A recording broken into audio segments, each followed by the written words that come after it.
বলতেছে আমার কাপড় চোপড়ের সমস্যা। না আমি আপনাকে নেব না, কারণ আপনার ড্রেস আপ ভালো না। আমাদের দেশে এইভাবে আর কোনো 10 জন নিয়ে চলাফেরা করে না। আচ্ছা আচ্ছা মামা শোনো, আমি তোমার কথা বলি। তুমি রিক্সা নিয়ে বেরোছো না বাইরে? আমি রিক্সা নিয়ে বের হয়েছি, আমার কাছে আমার যাদেরকে ভালো লাগে আমি তাদেরকে নেই, যাদের ড্রেস আপ ভালো আমি তাদের শুধু নেই। তোমার তো এরকম কি সমস্যা? আচ্ছা ড্রেস আপের সমস্যা কোথায়? আমি এই ড্রেস আপ পরবো, আমি এই ড্রেস আপ পরে চলাফেরা করবো। আপনার কাজ আমার এইখান থেকে ওই পর্যন্ত নিয়ে যাওয়া। আপনি নিয়ে যাবেন, আপনি কেন নিলেন না? আমি নেব না।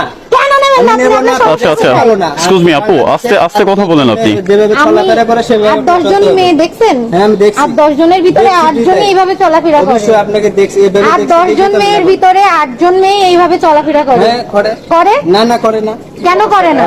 নেবেন না কেন? আচ্ছা আচ্ছা ওয়েট নিতে হবে কেন? না আমি ওনাকে নেব না, ড্রেস আপে, কারণ বাংলাদেশে এরকম। আপনি এবার বলেন, আপনার আমি ভাইরাল করব না। আপনি এবার বলেন, এতক্ষণ যা যা বলতেছিলেন না, এখন বলেন। আচ্ছা জি আমি হ্যাঁ আপনারা দুজন একটু থামেন।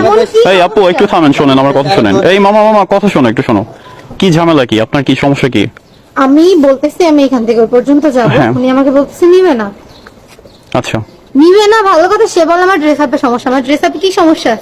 আচ্ছা তোমার রিক্সা প্রথম হচ্ছে যে রিক্সা নিয়ে বেরোছো ভাড়া মারার জন্য, তাই না? নিবা তুমি? আচ্ছা নিবা না সেটাও পরে কথা। তাহলে একটা মেয়ের ড্রেস আপনি কথা বলো কেন তুমি? কি ড্রেস আপ নিয়ে কথা বলছি এই জন্য, এটা বাংলাদেশ। আর 10টা মেয়ে যেভাবে চলাফেরা করে ওনাকে ওইভাবে চলতে হবে। উনি যদি এভাবে চলতে আপনার কথা মতো আমি কেন চলাফেরা করব?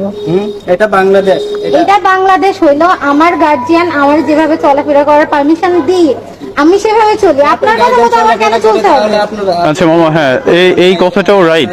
আচ্ছা জি তার কথাটাও রাইট। তার ফ্যামিলি থেকে যদি নিষেধ না করে যদি এভাবে চলতে ফিরতে দেয় তাহলে আপনার তো কোনো সমস্যা নেই মামা। আপনার কি সমস্যা? করছি এই জন্য, কারণ ওনাকে যদি আমি ড্রেস আপ চেঞ্জ করাইতে পারি, ওনাকে থেকে আরো 10 জন মেয়ে এইভাবে। আচ্ছা এই কথা বলছেন আপনি?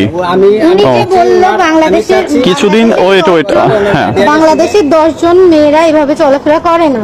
10 জনের ভিতরে 8 জন মেয়ে আমার মতো ভাবে চলাফেরা করে। আর 2% আছে যারা পর্দা করে চলে। পর্দা তো আপনার তো নিয়ে নজর ভালো না। আমার নজর ভালো দেখেই তো আপনার তো নজর ভালো না, বিধায় তো আপনার আমার ভুল ধরাবেন।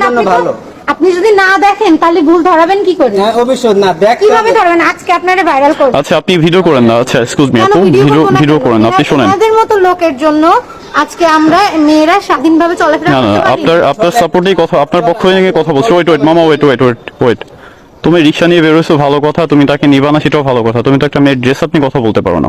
কারণ আমার এটা আমি মুসলিম হিসেবে এটা আমার চোখে পড়ছে, ওনাকে আমি বললাম আমার স্বাধীনতা মানে হচ্ছে তুমি ওয়েট যদি ভালো না হয় তাহলে চোখে কেমনে পড়বে? আমার এই কথা বুঝে